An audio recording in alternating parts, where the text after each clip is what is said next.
So a few other things. By the way, on the windshield, it's what I ended up doing instead of blackout here. That's just vinyl wrap. I used fine line to just mask it off and cut it smooth, and that's how I blocked all that out. When I redid the fenders, I fiberglassed up these parts, and so obviously you can get into the headlights from there.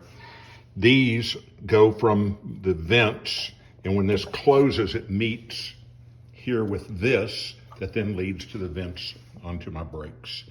So there's that. All the typical stuff. I did upgrade the fans to the larger fans.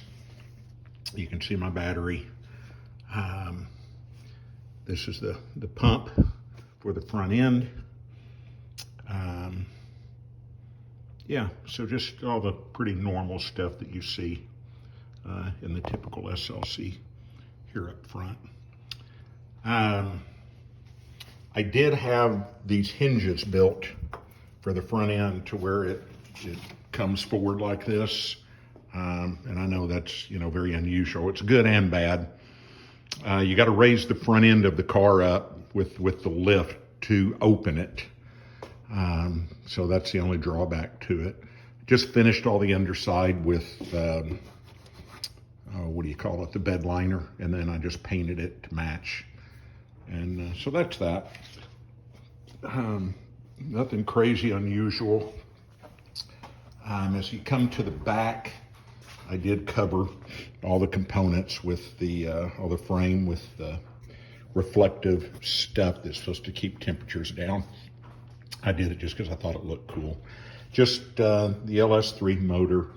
It's cammed a little different. I think this is one that, I think it's like 480, 500 horsepower, somewhere in that range. I did build a cold air box here, and so obviously I vent to that. Did my flaps that, control all the moisture and everything going to the engine bay. Vented them. Here in the back, you can see that, again, I've got access panels to the rear tail lights. I do have catalytic converters. They're baby.